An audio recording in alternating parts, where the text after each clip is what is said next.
In this video, I'll create another Vox inspired animation, and in this one, we are gonna see how to create a text change animation where it changes from one language to another. So here I have in my media pool two screenshots that I took from DW website. In their website, you can change the language. So I set the language to Spanish, and then I used Google's built-in translation tool to translate that web page into English. Right, so we'll create this animation on these two images. Let me just rename this real quick. So this one will be Spanish and the other one is going to be English. If I just connect these two up together, this will result in merge.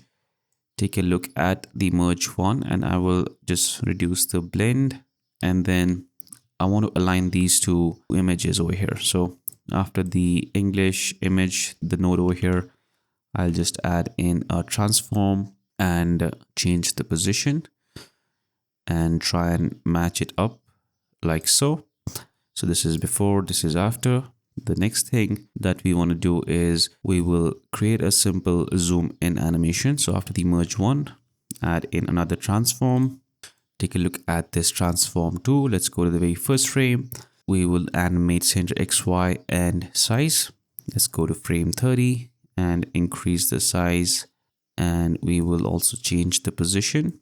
All right, you can also enable guides, and this will kind of help you align things in the center. I'll just go to the spline and select these keyframes.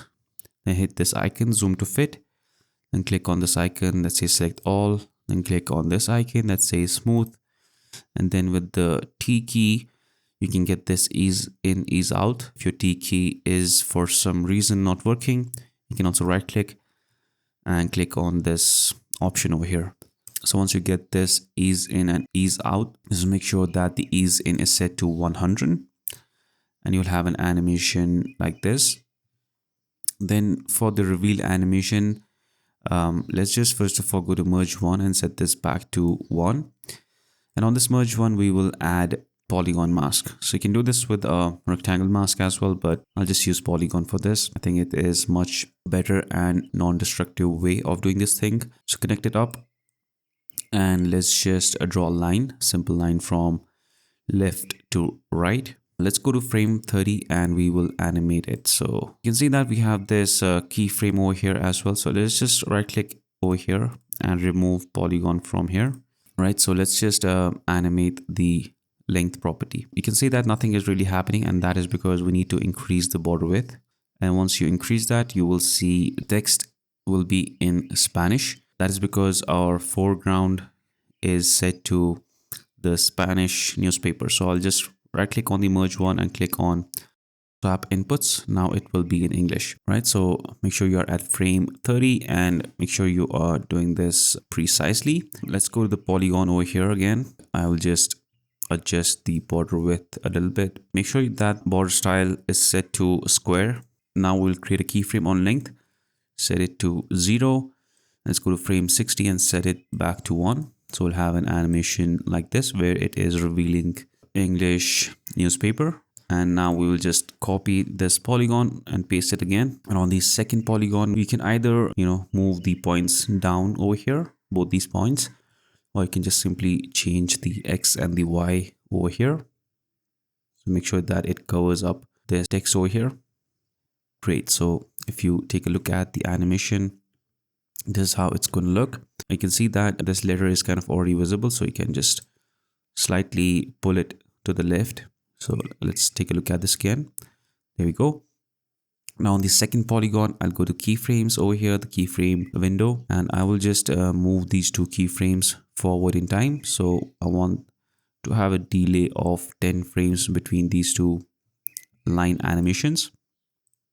So the first line will animate followed by the second line. With the polygon, you can see that the line is kind of already visible from the very beginning because of this border width. Let me just demonstrate you. Since the background is white, that is why you are not able to see it.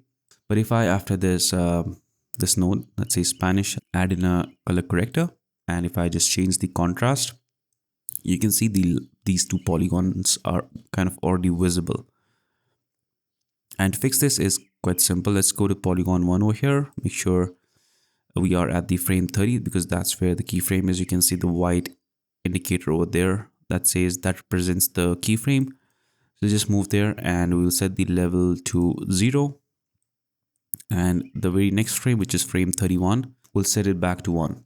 Do the same thing with polygon 2 over here. Go to frame 40, set the level to 0, create a keyframe, and on frame 41, set this back to 1. Right, so now we can just get rid of this color corrector. We don't want that. So now your animation will look something like this. Zoom in and then it will reveal it. So you can select these two nodes and go to spline. Then repeat the process as we did earlier. Zoom to fit. Click on select all, then smooth it out and then ease it into 100. So you'll have a much smoother animation, the line animation. So now what we want to do is create a highlight effect. Now the easiest way, this is kind of a hack, so it might work in certain scenarios, but what I can do is after this transform, I can add in a CC, that is a color corrector. Click on add and I can change the color to the highlighter color that I want. So let's say yellow or somewhere around greenish. And then I can change the contrast, set it to 3 and reduce the brightness. Set it to -1 and you will get these highlighted lines. And then with the gamma over here, I can just reduce that. Or what I can do is I can increase the saturation. But now you can see the text has this bold look to this.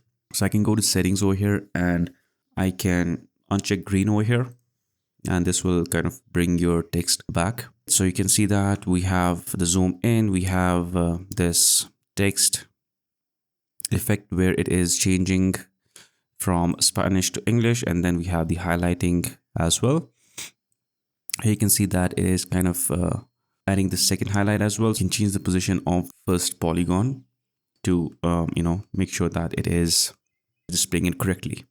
Great. So then what you can do is after the transform, you can add in a stop motion to get that Vox look, the posterized time look.